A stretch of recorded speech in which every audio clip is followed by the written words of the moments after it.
Hey everyone, welcome back to the channel. I'm Charisma, and today I'm sharing something a little different. So instead of a project, I want to talk to you about 3 books that helped me so much when I first started whittling, and that I still go back to even now. So whether you're brand new or you've been carving for a while, these are 3 books that I think are worth having on your shelf. First one that we have here, this is not really, it's not like a how to carve manual. This is more like a wood, I call it the Wood Bible. When I first started, mainly I started with wood that I bought from crafting stores. So things like this bowl that I have here that I've been working on. This is made from basswood that I bought from an online craft store. But that can quickly become a very expensive hobby or habit. So I wanted to expand into using wood from just like local flora. So I'd go on hikes and see like a down branch and take that back. But I really didn't know anything about each plant. I didn't know about the wood, how to process it, what was safe, what was toxic, that kind of thing. So this book really helps with that. It kind of goes over a bunch of different things, including just like what is wood, what is it made out of, what are the different parts of the bark, inner bark, etc. What are the different sections of a tree trunk, if you're going to be using green wood, or if you're going to be using wood that you find,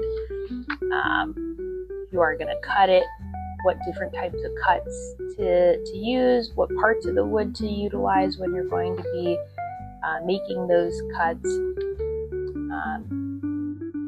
Different wood really behaves differently, obviously, because each plant is different. And this guide really helped me understand like what wood's good for what, things like how hard it is, what's safe. So it even has a section, kind of hard to see, on toxic woods, like what to do. I guess going off of that example with basswood, here we go. It kind of goes over the description of the wood, the properties, the seasoning, meaning like how does it dry? Is it one that dries rapidly and can get distorted quickly? Is it one that is recommended to dry slowly, like in a kiln or something like that?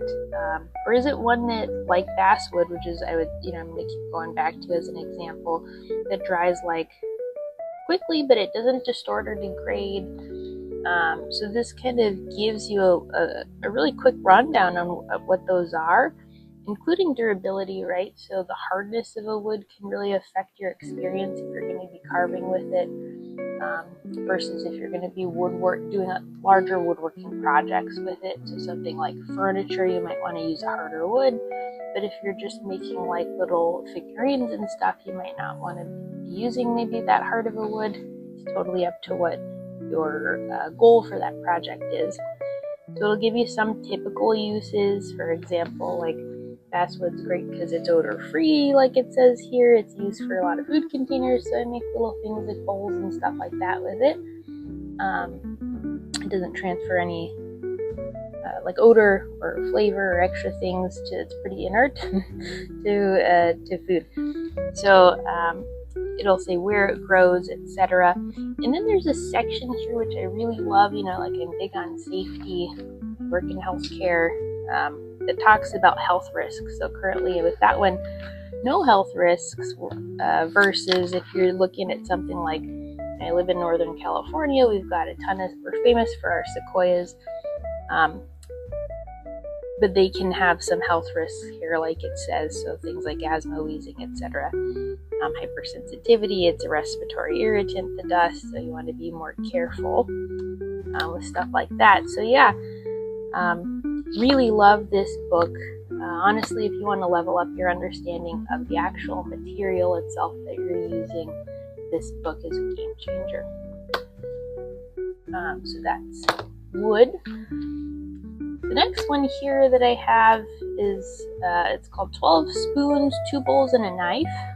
This one's really special. It was kind of my first whittling book that I got. It helped me begin my whittling journey. And I would recommend this to beginners for sure, or anyone who wants to just kind of retouch up on the basics. So what I love about it is that it breaks everything down. The steps are really clear for projects and things like that, but it's really beginner friendly, like I said. So even things like in the beginning here, it talks about like common tools that you might want to have if you're going to begin, what they're called. So like I never knew what a Sloyd knife was before this. I never knew even how to pronounce that, what a draw knife or a hook knife was, etc. But it kind of breaks those things down. What are some common tools to start with? Also talks a little bit about what are some common cuts. So just basic cuts like a stop cut, push, paring cut, etc. And then how to do those things safely. So it really starts with the basics here and breaks that down. The pictures are great, good resolution. And then it goes through, and it starts with projects like a simple pocket spoon, which is really approachable. I actually made this one from this book. I love. You can see all the pictures here.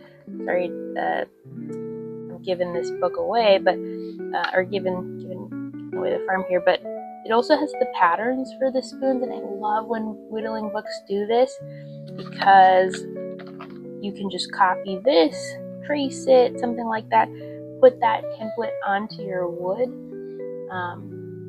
and then use that to make your project like they have here. So really great. Love this 12 spoons, 2 knives, and a bowl book. The bowl's pretty cool. It's a red bowl. And even if you don't do turning, like I don't do turning, I just carve the bowls instead. You can do a lot faster if you're turning, but still really helpful. Okay, so that's that book there. And then the last one here, this one is called The Art of Spoon Carving, a Classic Craft for the Modern Kitchen. So this book really is reviews like intentional carving. So making things like spoons, crafting things that are elegant, beautiful, but also functional, which is kind of what I'm all about. But I really appreciate it that they do a lot to emphasize like form and function.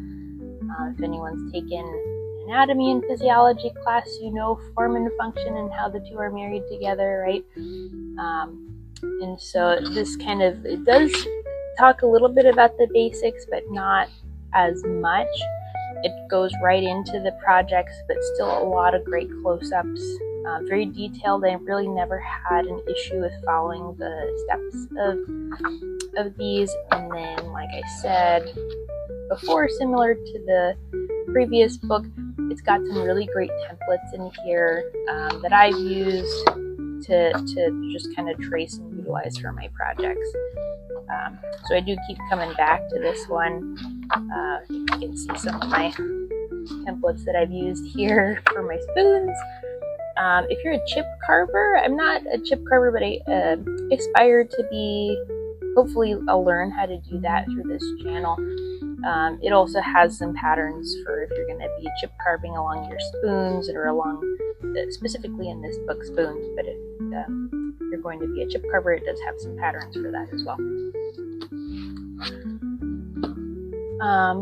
Yeah, so for anyone who's fascinated with especially spoons, but mainly like kitchenware, form and function, art and utility, this book will kind of help you in the step-by-step process.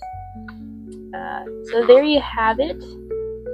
My top 3 books that helped to shape my whittling journey: Wood, Identification and Use for understanding your material, 12 spoons, 2 bowls, and a knife for beginner projects and really like fundamentals of wood carving, wood whittling.